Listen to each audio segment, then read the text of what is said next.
শুভ সংক্রান্তি শুভেচ্ছা ও ভালোবাসা, অনেক অনেক অভিনন্দন রইল সবার জন্য। আশা করছি সবাই ভালো আছো, সুস্থ আছো। আজকে সংক্রান্তির দিন, তো পৌষ সংক্রান্তিতে আজকে সবার বাঙালির ঘরে ঘরে পৌষ পার্বণে কত রকমের পিঠের পর্ব চলতে থাকে। তো আমি বাইরে থেকে অনেক দূরে থাকলেও তবুও ছোটোর থেকে যে জিনিস দেখে আমি বড় হয়েছি, একটু আদ্রু নিজের বাড়িতে না করলে কি আর ভালো লাগে? বাইরে থাকলেও অল্প করে হলেও করতে ইচ্ছে জাগে। তো আমি যেহেতু একাই করছি সবটুকু, তো সেটাই তোমাদের সাথে শেয়ার করব যে আমি আজকে আমার বাড়িতে কি কি পিঠে বানাচ্ছি। তবে হ্যাঁ, সবার বাড়িতে অনেক 5-6 রকম 2 রকমের পিঠে হয়। তো আমিও তার মধ্যে একটু সহজ পদ্ধতিতে, যেটা আমি পারবো সেই সহজ পদ্ধতিতে দুটো পিঠে আমি চুজ করে ফেলেছি। তো দুটো পিঠে যেহেতু আমি চুজ করেছি, সেটা তোমাদের সাথে একটু শেয়ার করি। চলো আমি আমার বাড়িতে আজকে কি কি পিঠে বানাচ্ছি তোমাদের সাথে সেটা শেয়ার করি। এই দেখো, এটা হচ্ছে পাটিসাপটা বানাবো, তাই জন্য যে পাটিসাপটার ব্যাটার বানিয়ে রেখেছি। আর করব এই যে এটাতে ঢাকা রয়েছে গুড় পিঠে। তো মানে গুড় পিঠে বা তেলের পিঠে বা পোয়া পিঠে, যারা যেমন নামে চেনো সেইটি বানাবো। তো এই হচ্ছে আমার বাড়িতে এরকম 2 রকমের পিঠে বানাবো। এটা এখনো ভালো করে ভিজিয়ে দিয়ে গেছিলাম। এবার এটাকে ভালোভাবে ফেটিয়ে করব। এটাকে ভালো করে ফেটিয়ে নিই। ফেটিয়ে নেওয়ার পরে এটাকে এবারে ভাজতে দেব। তাহলে চলো আমি এগুলোকে বানানো শুরু করি। অনেকটা লম্বা জার্নি রয়েছে, যেহেতু একার হাতে করবো একটু সময় লাগবে, তাই শুরু করেছি বিকেল থেকেই। এই যে এদিকে তাওয়া বসিয়ে দিয়েছি, তাহলে বেশি দেরি না করে এবার ঝটপট করে বানাতে বসে পড়ি। কারণ শুধু আমরা দুটো মানুষ তো আর খাবো না। আর ছেলের কথা তো বাদই দিলাম, ও মিষ্টি জিনিস একেবারেই পছন্দ করে না। আমার বর্মশাইয়ের প্রিয় বন্ধুরা আসছে, তমালদা, অনিশা, তো ওদের সবাইকে ডেকেছি, বাড়িতে সবাইকেই ডেকেছি। তো ওরা আসবে, হ্যাঁ, তো আসার কথা রয়েছে এখনো অবধি। ওরা যেহেতু আসবে সন্ধেবেলা, তাই বিকেল থেকে আমি বানাতে বসে পড়েছি। কারণ সন্ধেবেলা এলে পরে সবার সাথে তো একটু গল্পও করতে হবে, তাই না? তো এই হচ্ছে ব্যাপার।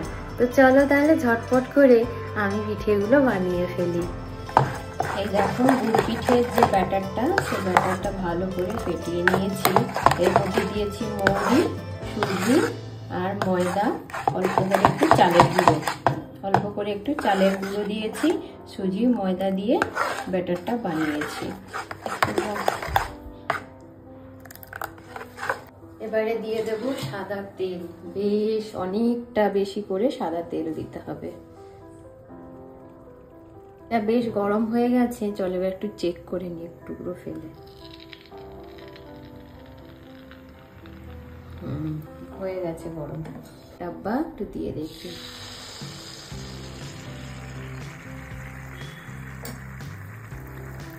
আস্তে আস্তে উপর দিকে উঠে আসবে।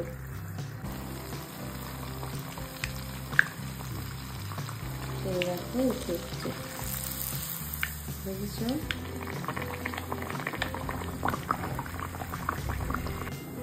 এই দেখো ভাজা হয়ে গেছে। প্রথমে একটা তুলে নিলাম ছোট্ট দেখে। এটা এবারে ব্রহ্মাকে দেব আর বাইরে দেব। এবারে দিয়ে দেব 1 ডাব্বু ভাজতে।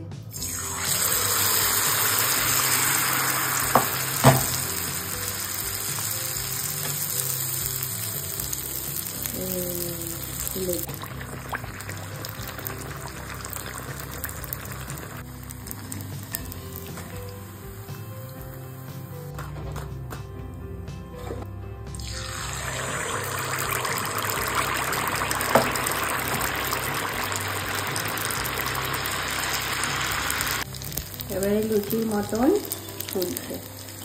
এবার আস্তে আস্তে করে এটাকে উল্টে দেবো। এবার এটাকে নেব তুলে। কেমন লুচির মতো ফুলেছে, দেখেছো? তা তোমরা কে কে গুড় পিঠে আজকের দিনে বানাচ্ছো বলো। কার কার আইটেমে আজকে গুড় পিঠে রয়েছে, পিঠে যখন গুড় পিঠে রয়েছে বলো। তোমরা কারা কারা গুড় পিঠে খেতে পছন্দ করো গো? কমেন্ট সেকশনে কমেন্ট করে জানিও তো।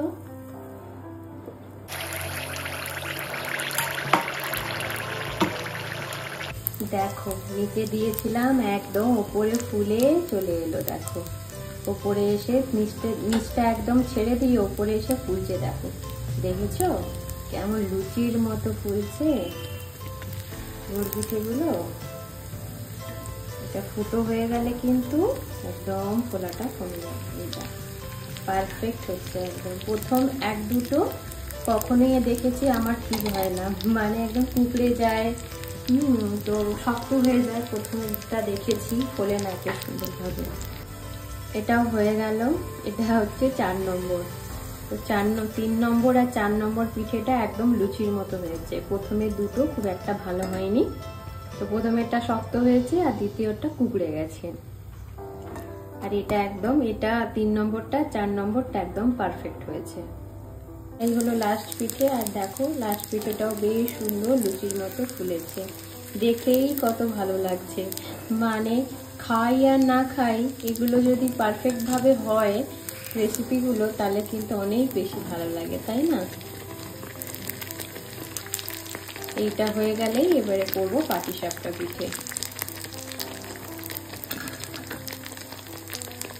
এতগুলি মোটামুটি আমি গুড় পিঠে ভেজে ফেলেছি, এবারে করবো পাটিসাপটা। তো আমার গুড় পিঠেগুলো কিন্তু ভাজতে ভীষণই ভালো লেগেছে, কারণ বেশ গোল গোল করে বেশ ফুলেছে সুন্দরভাবে, সেই জন্য আমার ভেজে খুবই আনন্দ পেয়েছি আমি। তো এই হচ্ছে আমার গুড় পিঠে। এবারে চলো পাটিসাপটাটা বানিয়ে ফেলি। এটা ঢাকা দিয়ে দিই। এবার বানাবো শেষ পিঠে, পাটিসাপটা পিঠে, যেটা আমার কাছে স্বর্গ। যদি আবার সেটা ক্ষীরের বানানো হয়। এই গোলাতে পরিমাণ মতো লবণ দিয়ে দিয়েছি, ভালোভাবে মিক্স করে নিতে হবে যাতে করে কোনো কিছুরই কমতি না থাকে। আর গোলাটাতে বেশ সুন্দর করে স্মুথ বানিয়ে নিয়েছি। দেখো এবার এক এক করে গড়ে নেব সব কটাকে। পাটিসাপটা ভাজার জন্য আমি এখানে নিয়ে নিয়েছি ঘি, একদম ঘরে বানানো গাওয়া ঘি। এবার এটা দিয়ে আমি পাটিসাপটাগুলো ভেজে নেব। চলো পাটিসাপটা বানাবো, তার জন্য রয়েছে এখানে ক্ষীর। আমি ক্ষীরটা কাল রাতেই বানিয়ে রেখেছিলাম, এইটা দিয়ে বানাবো পাটিসাপ, ক্ষীরটা দিয়েই বানাবো। তো এই হচ্ছে ক্ষীর। তো ক্ষীরটাকে লম্বাটে করে আগে পাকিয়ে নিই, তারপরে দেবো ক্ষীর। চলো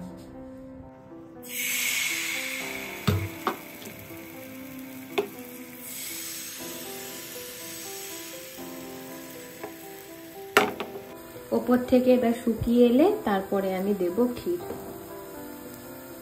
তো এই যে আমি হাতে নিয়ে নিয়েছি ক্ষীর এতটা পরিমাণে। এবারে আমি এটাকে লম্বা করে পাকিয়ে নেব।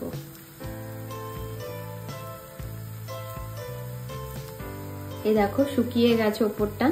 এইবারে দিয়ে দেব ক্ষীরটি। এইবার এটাকে আস্তে আস্তে করে উল্টে নেব। এই দেখো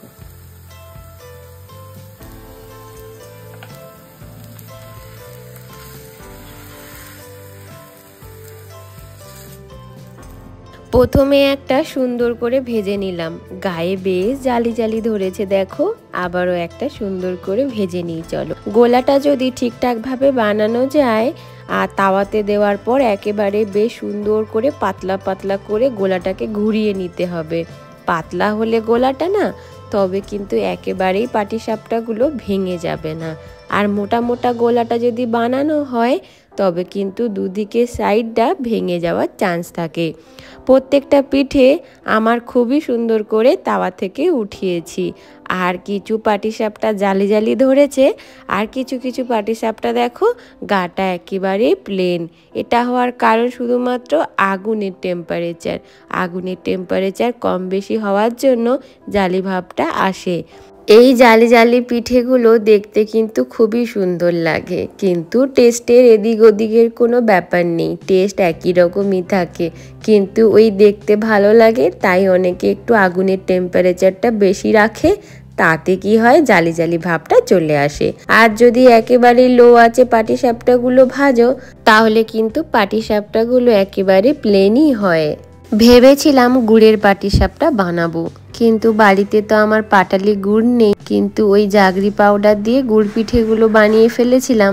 আর ভেবেছিলাম জাগরি পাউডার দিয়ে ভেবেছিলাম এর গোলাটাও বানাবো, কিন্তু কি হয় যেহেতু গুড় পিঠেগুলো ওগুলো গুড় দিয়ে বানিয়েছি, তাই আর ইচ্ছে হলো না পাটিসাপটা গুলো গুড়ের বানাই। তো তাই ভাবলাম যে সাদা সাদা পিঠেগুলো থাকুক আর লাল লাল পিঠেগুলো থাকুক, দেখতে কিন্তু বেশ ভালো লাগবে এই সাদা আর লালের কম্বিনেশনটা। তো এইটা ভেবে আর গুড়ের পাটিসাপটা বানালাম না। এবার বলো তো তোমরা কে কে গুড়ের পাটিসাপটা খেতে ভালোবাসো, আর তার মধ্যে যদি পুরটা ক্ষীরের হয়।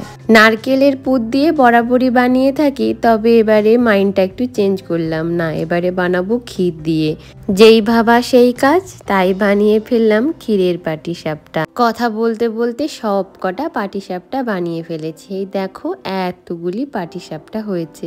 বা প্রথমের দিকে বানানোর সময় পাটিসাপটাগুলো বরমশাই দুটো খেয়েছে, আর বাকিগুলো রেখেছি এবারে গেস্টরা এলে ওদেরকে দেব খেতে। এই দেখো ক্ষীরটা কেমন সুন্দরভাবে মেল্ট হয়ে গেছে পাটিসাপটার ভেতরে গিয়ে। এই দেখো একদম ভরে ভরে সুন্দর করে পুর দিয়েছি, যাতে প্রত্যেকটা কামড়েই ক্ষীরটা যেন পুরো মুখে মিলিয়ে যায়। একটি প্লেটে এক সাইডে লাল লাল গুড় পিঠে আর এক সাইডে পাটিসাপটা সাদা সাদা পিঠে। কেমন লাগছে দেখতে বলো তো? শেষ হয়ে গেছে, শেষ মুহূর্তে ভিডিও করতেছি। আমার কাছে আছে ফটো নিয়ে নাও, ভিডিও করো, আমরা হাওয়া পাচ্ছি হাতে। আমাকে এইটা খেতে হবে। এটা শক্ত হয়ে গেছে। এই শক্ত হয়ে গেছে এই রাইস পাউডারের জন্য।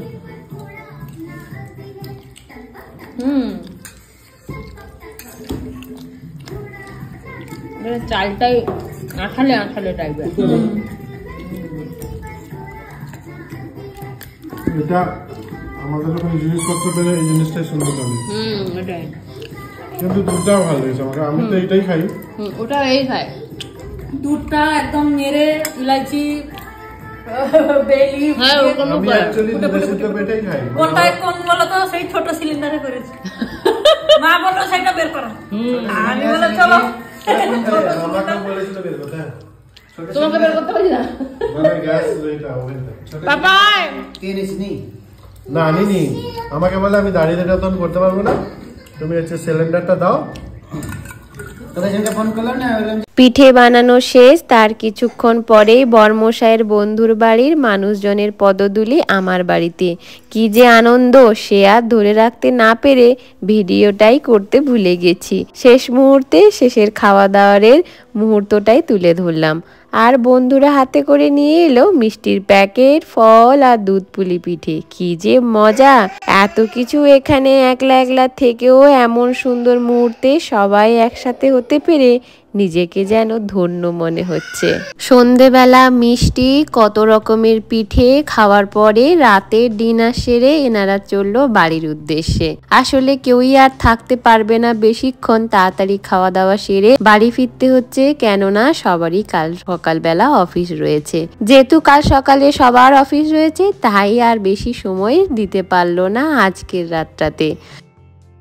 কি পিঠে হলো অবশ্যই কমেন্ট করে জানিও। আজকে ব্লগটা এখানেই শেষ করছি। ভালো লাগলে অবশ্যই একটা লাইক করে দিও।